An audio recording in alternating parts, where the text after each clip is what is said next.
Greetings everyone. I wonder if I look terrible.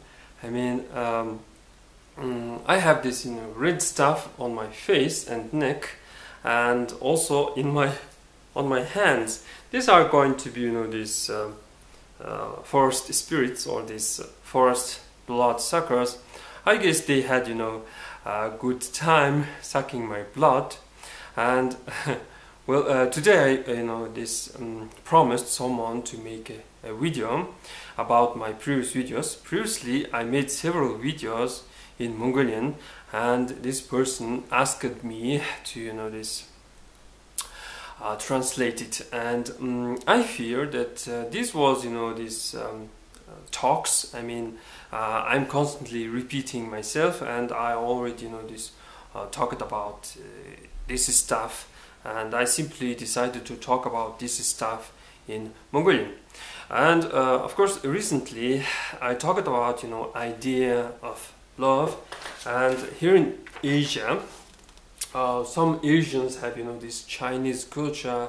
For example, Japanese, Koreans, and some other these Asians adopted Chinese culture, and this is going to be Chinese kanji, or this symbol for love, and it has three parts where they say arm, consciousness, and follow. So they are saying that if someone is following someone's arm and consciousness, is like love, but it's not this, how to say, this is a wrong idea. This is not so deep this in terms of philosophy. This is some kind of a shallow idea. I mean, you can follow someone's arms, and you can follow someone's consciousness, but it's kind of hard to call it as a love.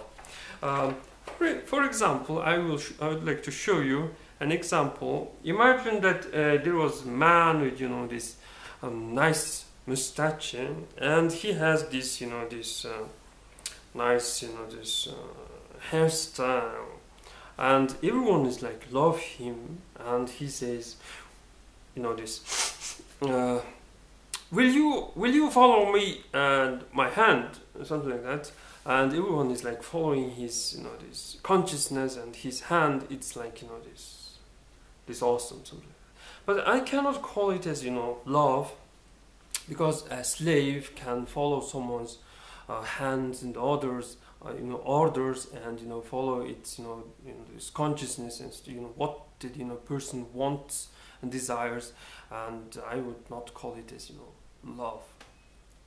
So there's this this Western idea about love, that this love is given from God, and this arrow symbolizes a love.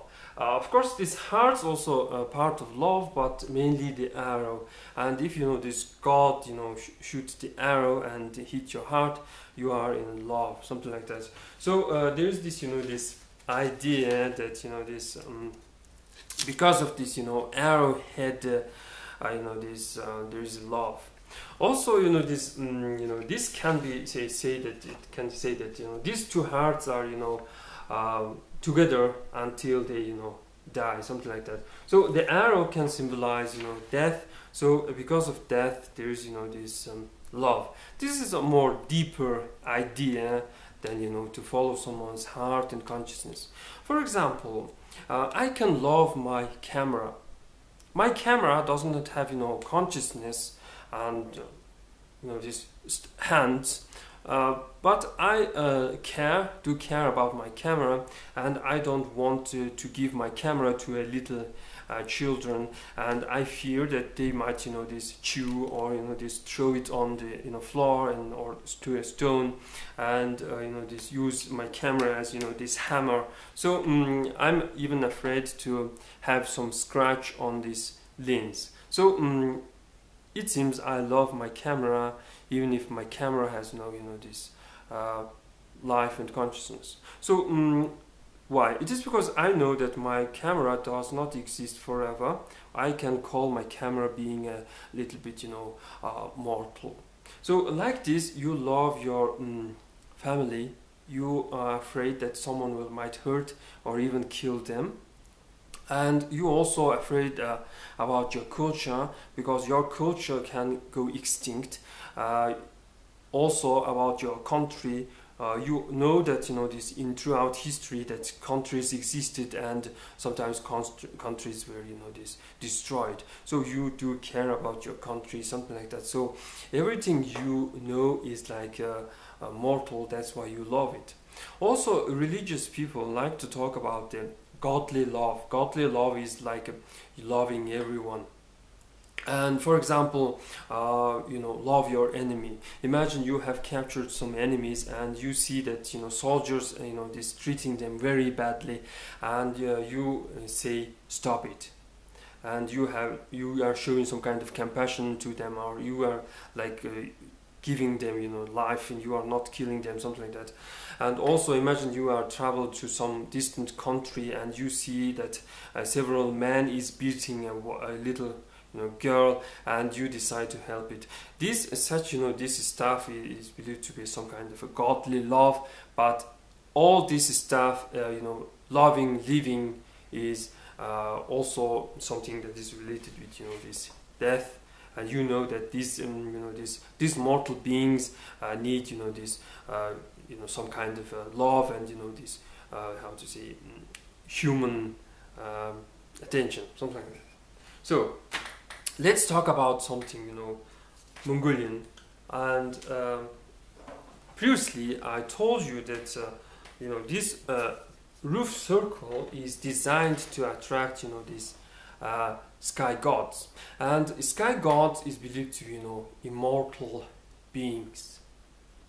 Why? It is because they are gods. God is immortal, God is almost constant, and God does not die.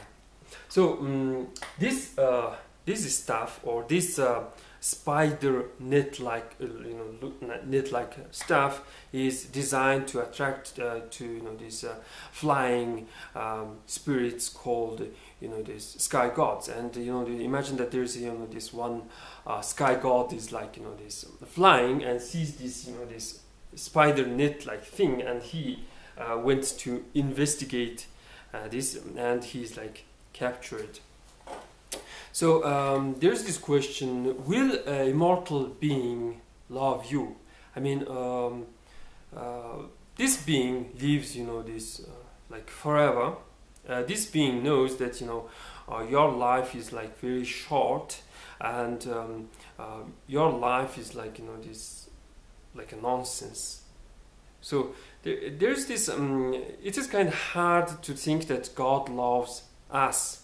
And I put it from the very beginning on my this channel description that there's this 99 sky gods, and they are a little bit careless about us because they are immortal beings. You can love a god who is like immortal, who never dies, and who does not need any this care, because he is like immortal. He never fall apart. Recently I watched this wonderful movie called this Wrath of Titans, and I really like it, the beginning and the end. In the beginning there is this this beast from hell with the one horn. This I like it. This this how to say. This is stuff, because it's quite close to this our local idea that this hell beings having one horn. I also like the end. I'm not mean this the kiss. In the very end there was a kiss. I like it. This Hades. What the Hades did say. I lost all my powers. Maybe without my powers I'm more powerful, something like that. And I know that he's lying, because if he lost all his powers, something is like keeping him alive. I mean, I think that he stayed, and he still has some kind of power. Well, that's pretty much for today, and thanks for watching. Simply I would like to say that I like this God's idea that God's being a little bit mortal. I mean, they die like, you know, Zeus, they die like Poseidon, something like that. Well, that's pretty much it, and thanks for watching.